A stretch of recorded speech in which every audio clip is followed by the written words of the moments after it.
कौन थी वो? मैं 8 महीने की प्रेग्नेंट थी और अपनी डिलीवरी के लिए अपने मायके गई थी।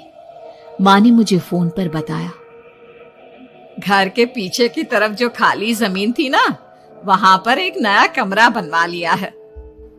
इतने सालों के बाद जैसे ही अपने घर में कदम रखा, कुछ अलग सा लगा। माँ, ये घर के पीछे की तरफ नया कमरा बनवाने की क्या जरूरत थी? अरे बेटा, घर के पीछे दूर दूर तक खाली जमीन है। तेरे पापा को कई दिनों से लग रहा था कि यहाँ पर एक कमरा बनवा लेंगे तो ताजा हवा मिल जाया करेगी। अब तो ये सब छोड़ और चल जल्दी से दूध पी ले। माँ, मैं थोड़ी देर में पी लूंगी, आप सो जाओ। मैंने दूध का गिलास उठाकर उस खिड़की में रख दिया। पता नहीं कब आंख लग गई। अचानक से खिड़की के पल्लों के खड़कने की तेज आवाज आई। दूध का गिलास धड़ाम से जमीन पर आ गिरा। जमीन पर गिरते ही दूध का रंग लाल हो चुका था। मैंने खिड़की से झांक कर बाहर देखा। चारों तरफ धूप अंधेरा था। उस अंधेरे की तरफ से कुछ आवाजें आ रही थी, जैसे छोटे बच्चे आपस में खिलखिलाकर मस्ती कर रहे हो।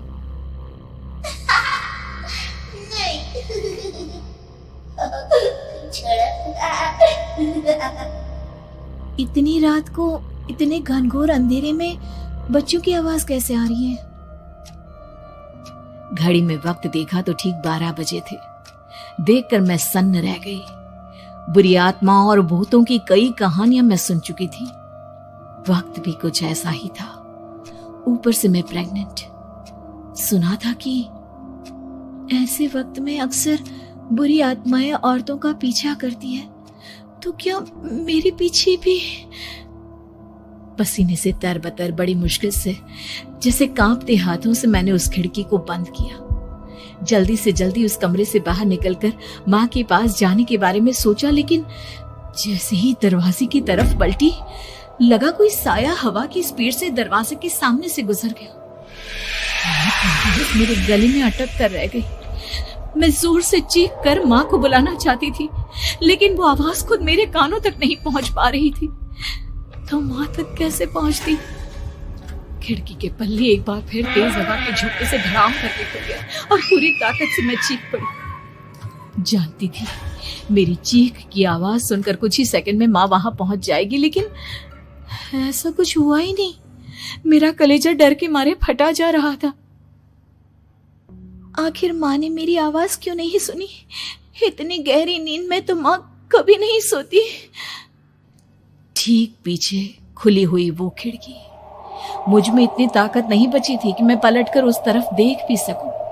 हवा का एक सनसनाता हुआ झोंका उसी वक्त मेरे कानों से आकर टकराया। लगा जैसे किसी ने दबी हुई आवाज में धीरे से मुझसे कहा, चली जाओ यहाँ से। मैंने दोनों हाथ अपने कानों पर रख लिए और एक बार फिर ताकत लगाकर जोर से चीखने की कोशिश की।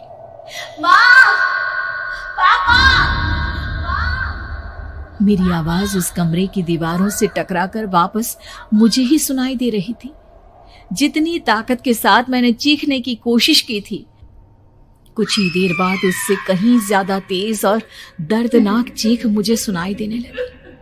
कि आवाज ठीक मेरे पीछे खिड़की से आ रही थी। वो आवाज मेरे कानों में पिघलते हुए लोहे की तरह गिर रही थी। उन आवाजों में हैवानियत थी। वो आवाजें किसी इंसान की नहीं है, इतना मैं समझ चुकी थी। कांप रहे हाथों से मैंने अंधेरे में कुछ ढूंढने की कोशिश की। तभी अचानक मेरा हाथ बेड पर रखी टॉर्च पर पड़ा। किसी तरह ताकत लगाकर टॉर्च का बटन ऑन किया, लेकिन ये क्या? सामने दरवाजे पर 3 छोटी लड़कियां खड़ी हुई थी। उनके हाथ में स्टील के चमचमाते हुए चाकू थे। मैं घबराकर लड़खड़ाई और पीछे की तरफ हटी, लेकिन तब तक वो मेरे पास आ चुकी थी। उनकी गर्दन टेढ़ी थी और उनके हाथों के वो चाकू मेरे पेट को निशाना बनाने को तैयार। मैं जोर से चीखी, नहीं, छोड़ दो मेरे बच्चे को, मत मारो, मत मारो, छोड़ दो मेरे बच्चे को। सोनाली, क्या हुआ बेटा? तू इतनी डरी हुई क्यों है? उठ बेटा, क्या हुआ? हड़बड़ाकर मैंने अपनी आंखें खोली। देखा तो दिन निकल आया था। माँ मुझे जगा रही थी। मेरा चेहरा पूरा पसीने से लथपथ था।